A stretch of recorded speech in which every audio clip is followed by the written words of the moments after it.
Well, good afternoon, everyone. It's Bronie here again for another day in Bronie's world, and it's Mindset Monday. We have a glorious day here in our part of the world, and I have my adorable husband with me as well to share a bit of Mindset Monday. We were actually going to start a little series because my husband's an avid. See, I need him to help me. An avid reader.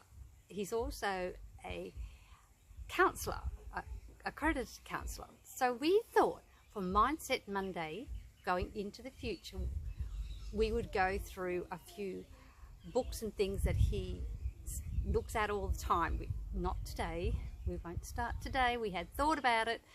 But anyway, I thought for Mindset Monday today, we would just share a little tiny bit about that, what we're going to plan to do, and I thought my husband might like to say a little more on why we thought this would be good for your mindset, or for our Mindset Monday here in Bronie's world. Babe? Rather pleasant experience having your own wife say, oh, you're allowed to say something. That's brilliant, brilliant. It's good for the mindset. Fellas, if you've got a wife like that, take advantage of it. Bron and I have been sitting discussing a lot of things over many months, and as a counsellor I focus and work with people on their strengths and their positive ways of doing things. And one of the many ways of doing it, and the most successful, is when we're speaking with anybody, whether it's a counsellor, whether it's a husband and wife, whether it's our children, whether it's friends, colleagues, when we're listening to people, one of the failures of humanity is we listen to have an opinion, to make a statement, to make a comment. When we're listening to people in any form of conversation, we should be listening to hear.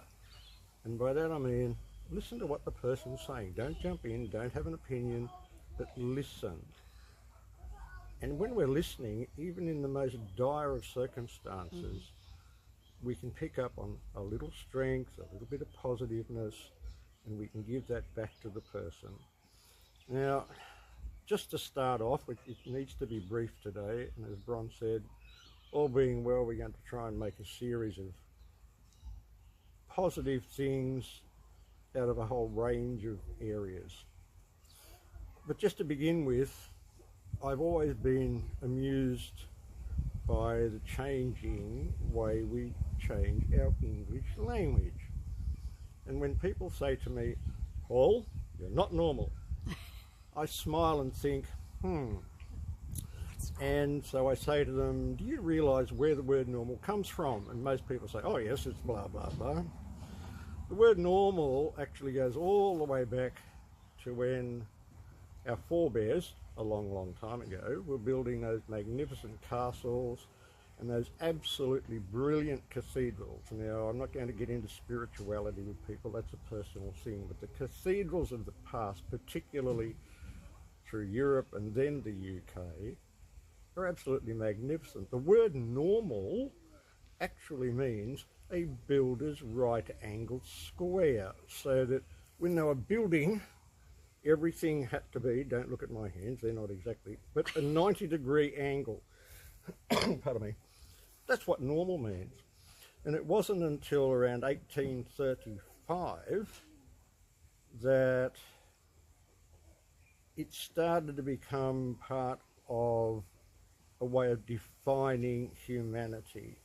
And then by the 1850s, of course, then we started coming up with labels and all sorts of unfair words to use about people in general. So the word normal, when someone says, Paul, you're not normal, or Bron says to me, Paul, I just smile and say, yes, I'm not normal, because I do my level best to be upright. Doesn't mean I don't fall flat in the face. But no, I'm not normal, and I have huge, huge compassion, enthusiasm for people who are outside that category, so to speak. Most of us know a little bit about statistics. Many people know a lot about statistics, and there's always outliers. And I always look for those positive outliers. And during the course of our next month or 2 months of speaking here, we'll look at some of those areas. I'm thinking immediately of Monique and Jeremy Sternham. I'm thinking of Galileo Galileo. I'm thinking of Einstein. I'm thinking of our own brilliant Dr. Wallach. I'm thinking of, what's his name, Fuchs? Ben Fuchs. Ben Fuchs, I'm sorry, I'm not that old. Pharmacist Ben. Ben Fuchs. I'm thinking of a gentleman I met last weekend. Oh, you're talking about Sean Brown? Sean Brown, exactly. I'm thinking of a wonderful lady I met last weekend, Tracy. There are so many examples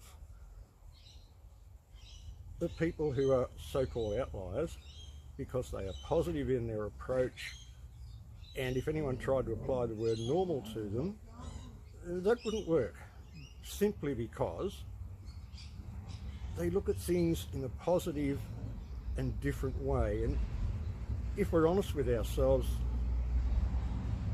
so many things in human history have come about because people think in a positive manner outside the box, and that particularly applies to the sort of environment I've been working in for the last 15 or 16 years. Prior to that, I spent 30 years as a trainer, and I certainly had to step outside the box, so to speak, when dealing with people learning management skills or staff learning other various skills. So that's the start for this week. What I'm encouraging everyone to do is, we all have that positive point in ourselves. Look for it. It's a huge strength. And always listen to hear, not listen to create an opinion. That's it for today, folks. Bron's got to put up with me a bit longer, and I have an appointment to go and meet. So. And he's right. Yes, this is what I encourage you to do here in Bronie's World, and it's great to have my husband on board to make Bronie's World even more special. So or make you cry, one of the two. He doesn't make me cry. Well, actually, maybe sometimes he does. That's cheeky. But he challenges my mindset all the time, as does situations around us. And yeah, normal, what is it? So there you go, you've got the clarification of what normal is. Normal is used as a measurement to separate us as people, and there are so many variables, it's inappropriate. It really is inappropriate. Look for the individual, look for their specialities. And their strengths. Quite honestly, I've come across some people, or many people actually, with what is termed Asperger's. And quite frankly, they're the most amazing people purely because they are outside the so-called continuum. But my goodness, they're positive, they're focused. Yes, they may only know one or two subjects, but by crikey, they know it so well, very few people can beat them. They're the sort of people that encourage and inspire me because they're not held back. We've got to stop holding ourselves back. That's the little message for today. Stop holding ourselves back. There you go. So that's Mindset Monday here in Bronie's World from Bronie and Paul. And as I ask you all really nicely here in Bronie's World to stay safe, stay informed, be empowered, but do not live in fear, my friends. And when you're thinking outside the box, stepping out, taking the challenge, finding the positive in everything you do, you too will be powerful, beautiful, brilliant, and most definitely very brave. God bless you all, and catch you again tomorrow here in Bronie's World.